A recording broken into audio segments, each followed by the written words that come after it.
Bienvenidos al episodio 4 de Eurolatinews en este especial sobre la historia a la luz y a la lupa de la Unión Europea.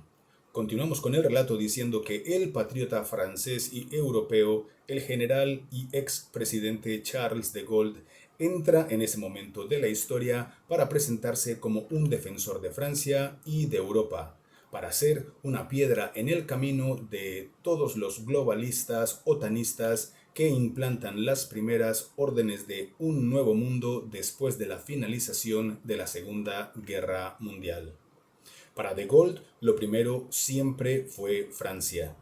Ese podría ser el gran resumen sobre la vida De Gaulle, algo que no ha vuelto a pasar hasta nuestros días con ningún otro presidente francés. Cuando comenzó la Segunda Guerra Mundial, De Gaulle era un coronel del ejército de Francia, convencido de que los líderes políticos y militares de Francia eran unos cobardes y traidores. Así los definía él mismo sin ningún pudor por querer buscar la paz. Era comandante de pelotón en la primera línea del frente durante la Primera Guerra Mundial que intentó frenar el avance alemán en Bélgica. Se quejaba abiertamente de que los comandantes siempre erraban en la estrategia enviando a sus unidades a una muerte segura empuñando bayonetas que de nada servían contra una potente artillería alemana. De Gaulle fue herido varias veces hasta que cayó prisionero, pasando 2 años y medio en un campo de concentración en Baviera.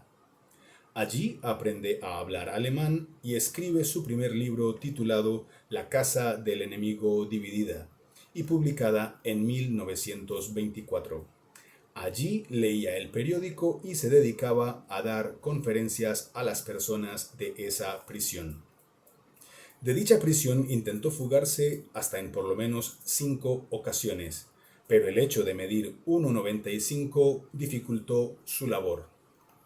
Por ese motivo lo llevan a una cárcel de mayor seguridad en régimen de confinamiento solitario, donde le quitan los periódicos y el tabaco. Allí, De Gaulle entra en una especie de depresión, pero no por el hecho en sí de estar en prisión, sino por el hecho de no poder estar combatiendo en el frente por Francia. En diciembre de 1918 sale de prisión y vuelve a la casa familiar en Dordoña para reunirse con su padre y con algunos de sus hermanos que sí habían servido en el ejército y que sobrevivieron a la guerra y que contaron muchas historias de lo ocurrido en la guerra. Desde que Charles de Gaulle era un niño, el padre solía contarles historias por las noches de lo que era Francia, del pasado francés, y les educó en el patriotismo por Francia. De Gaulle distinguía muy bien entre nacionalismo y patriotismo. Nacionalista es el que ama a su nación, pero desprecia y menosprecia las demás naciones. Por el contrario, patriota es el que ama a su nación sin necesidad de tener que odiar o despreciar a otras naciones. Charles de Gaulle, que combatió contra los alemanes en 2 guerras mundiales, siempre pensó en un gran acuerdo con Alemania. De Gaulle solía decir que primero estaba Francia y luego el Estado francés o el ordenamiento jurídico que conformaba ese Estado francés. Es comprensible en las naciones europeas la historia de sus naciones, que la historia de sus naciones es anterior a las constituciones actuales o futuras, porque además las constituciones de los países pueden cambiar.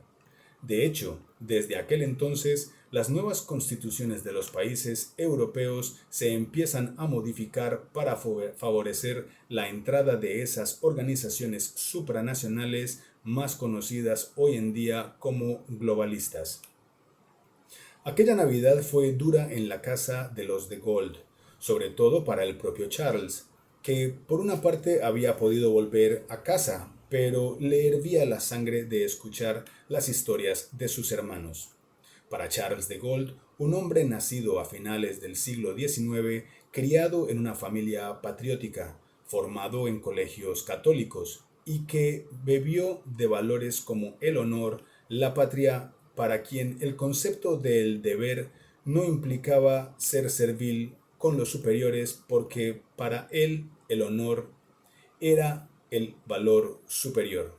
Conceptos estos que parecen escapar a la razón en nuestros días. A principios del siglo XX, los de Gaulle se mudan a París y el patriarca Henry, el padre Henry, acepta un cargo como laico en un colegio jesuita. Al poco tiempo hay una reforma en el país y echan a los jesuitas de Francia. Empieza esa separación entre religión y Estado. Así que Henry, el padre, funda un colegio en París y manda a Charles a estudiar a Bélgica para que continuara con sus estudios en un colegio jesuita. Al terminar la secundaria, vuelve a casa con la idea de hacerse militar, previo a hacer unos estudios en matemáticas y en ciencias. Pasa a ser soldado raso antes de entrar en la academia, porque la ley decía que tenías que aprender a recibir órdenes antes de poder darlas. Aunque Charles eso de recibir órdenes torpes nunca lo toleró ni lo encajó bien. Por ello, desde temprano tuvo muchos enemigos y problemas. Su hoja de servicios está llena de referencias en ese sentido. Era buen estudiante desde sus primeros momentos. Acabada la guerra, y de Gaulle se embarca en la misión polaca, país que luchaba en aquel entonces contra los bolcheviques, pero lo de Polonia merecería mención aparte. Cuando estaba acabando la guerra, de Gaulle estaba de permiso en París y allí conoce a una chica con la que se casa en 1921. De Gaulle ya era un militar reconocido, era profesor, era un hombre de gran reputación. Entra en el Instituto de Guerra francés formando una clase de hasta 200 oficiales. Allí saca otra vez su vena de líder y enfada a no pocos coroneles. Para la nota final, en unos ejercicios de campo le dan a de Gaulle el cargo de jefe del ejército enemigo para vencerle y hacer que sacara una baja nota y así impedir su ascenso en la carrera militar. Pero resultó que de Gaulle en dichos ejercicios ganó a sus contendientes.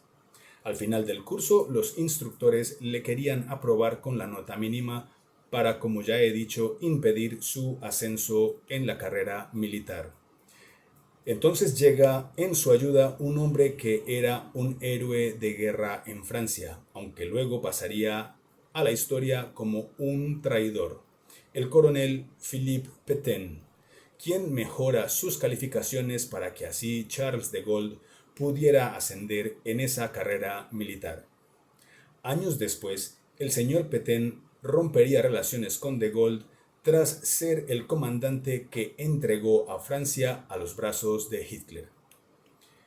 En 1936 entra en el Colegio de Estudios Militares y un año después es enviado al Regimiento de Tanques como comandante tras varias misiones. En el periodo de entreguerras, de Gaulle se pone a estudiar cuáles son los avances tecnológicos que decantarían las guerras del futuro y llega a la conclusión de que ese elemento clave para ganar guerras serían los carros de combate. Se pone a hablar con políticos, militares, medios de comunicación y con todo el mundo que se pusiera al frente para poner el foco en ese elemento. En el caso especial de Francia, y sobre todo en el caso especial de Francia, que tenían muy pocos efectivos, pues les urgía contrarrestar ese hecho con carros de combate. Nadie le hizo caso. Escribió libros sobre la materia que en algunos casos se vendieron más en Alemania que en Francia. Y los alemanes sí se pusieron en esa labor, a tal punto que llegaron a ser reconocidos y temidos por sus tanques de guerra. Con las mismas tácticas de guerra expuestas por de Gaulle, los alemanes rompieron todas las líneas francesas, lo cual a de Gaulle como a Brigadier general como brigadier general lo demolió, aunque no por ello dejó de ser nunca un defensor de una Francia entregada en muchas ocasiones por sus propios dirigentes políticos, tal y como sigue pasando hoy en nuestros días. Y así los alemanes entraron y ocuparon Francia sin siquiera pegar un solo tiro. De Gaulle entra en cólera ante tal humillación e incompetencia, así que decide viajar a Inglaterra a ver si conseguía involucrar a los británicos en la defensa de Francia. Y los británicos no estaban por la labor, empezando por el mismo Winston Churchill.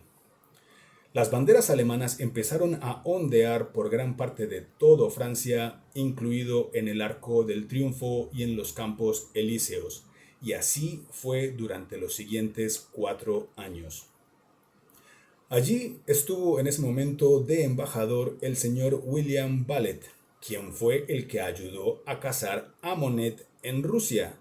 Y 2 semanas antes de la entrada de los alemanes, este diplomático que trabajaba para la inteligencia de los Estados Unidos informa al Departamento de Estado de los Estados Unidos indicando que el primer ministro francés, los miembros de su gabinete, temían un levantamiento comunista en la capital, a medida que se acercaban los alemanes, que esto provocaría un baño de sangre, por lo tanto mejor recibir a los alemanes con los brazos abiertos.